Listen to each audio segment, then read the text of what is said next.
Hey everybody, welcome back to Comic Crow, and today I want to talk to you about this article from the Hollywood Reporter. And I don't know how to pronounce this guy's name. I'm not even going to try. But the guy from the Eternals, he's been in a few things that I've seen way before he, I think, started taking steroids or whatever made him that jacked. But anyways, the Eternals actor suggests the good intentions of progressive-minded Hollywood decision makers can sometimes lead to misguided solutions. If the bad guy is a brown guy, what message is that sending? So he was told people don't want to cast non-white actors as villains, and I think that that's incredibly true. Now, I'm not saying that you'll never see a black actor cast as the villain. How do I say this?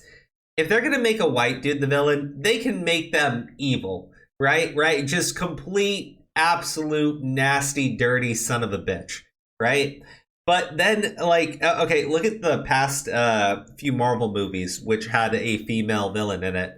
The second Ant-Man movie, the Ghost, who's the main villain of the movie, she's completely justified in doing just about everything that she's doing because she's about to die, right? Like, yeah, she's being a bit of a bitch about it, sure, but she's about to die, right? So it makes sense. The Black Widow movie, right? Taskmaster, right? That's a woman, but you know.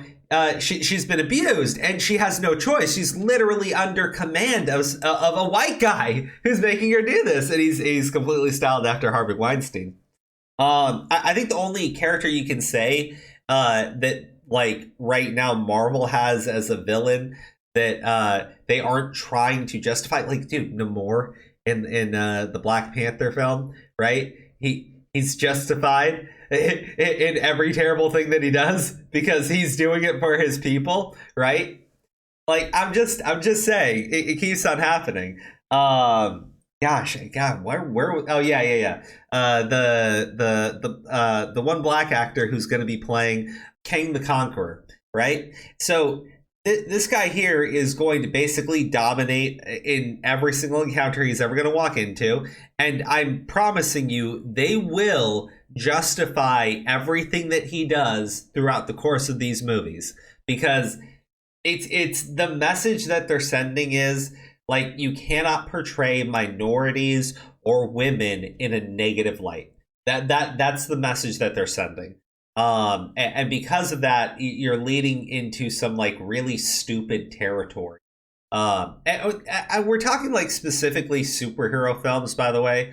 I'm sure that there's plenty of films where a minority character is the antagonist, but again, we keep seeing this in media, especially like Disney media.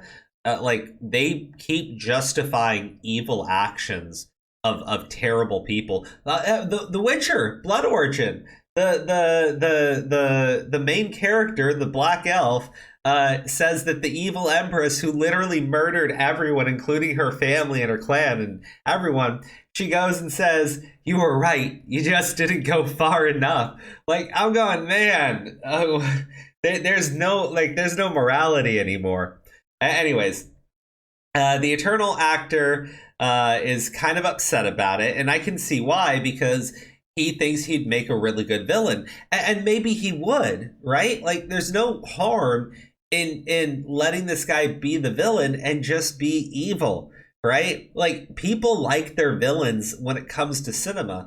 Like, dude, do you think Joker is ever justified in anything that the man does? No, he's bad. He's a psychopath. He hurts people, and he does it because he thinks it's fun, right? Like, the guy is twisted. They don't justify it. And the thing is, like, there's that morbid curiosity with the Joker anytime he's around because you don't know what he's going to do, right? People like their villains. I mean, when it comes to a superhero story, like, your heroes are somewhat measured by the villains that they face.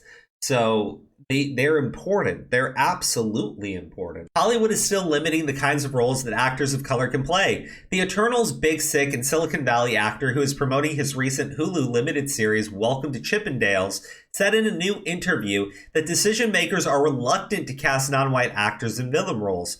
"I think that Hollywood now, even though they're trying to be more diverse, it's still weird." The actor told Esquire UK the article's notes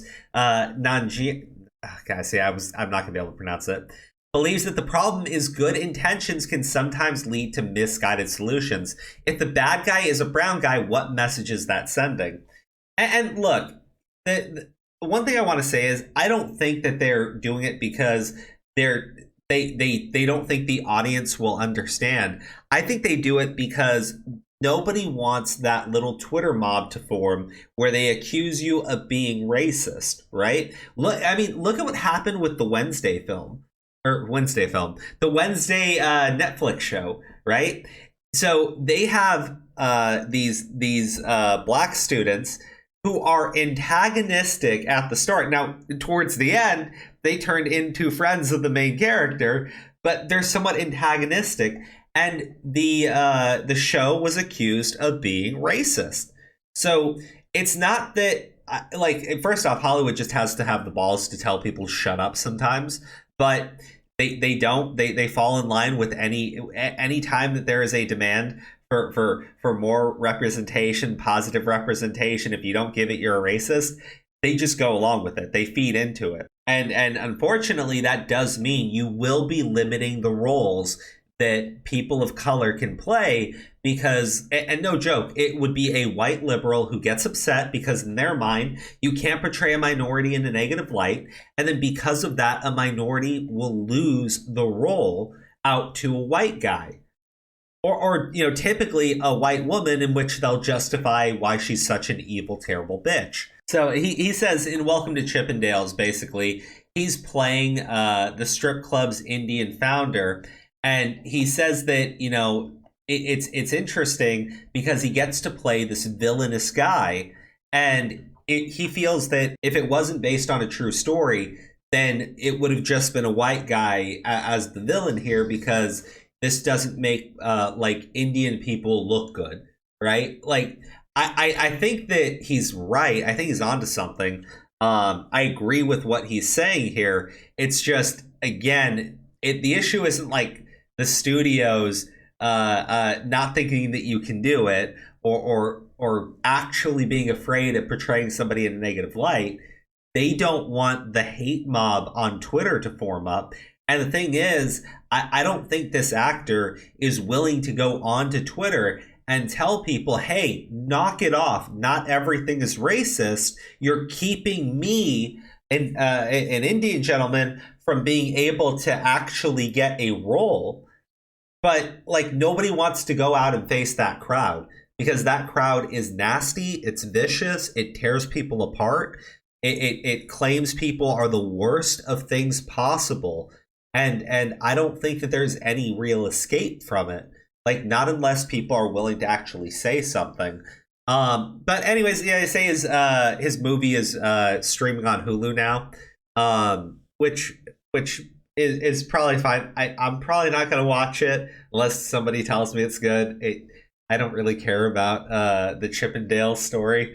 No disrespect. Like, I have no clue what the movie's about, really. But you know, he says that he's never had the chance to play a villain and he really wants to. He wants to play a bad guy. And it's just like he can't get any role because they don't want to cast a person of color. And like that, I mean, look, I understand why it's being done, but no shit, that's racist.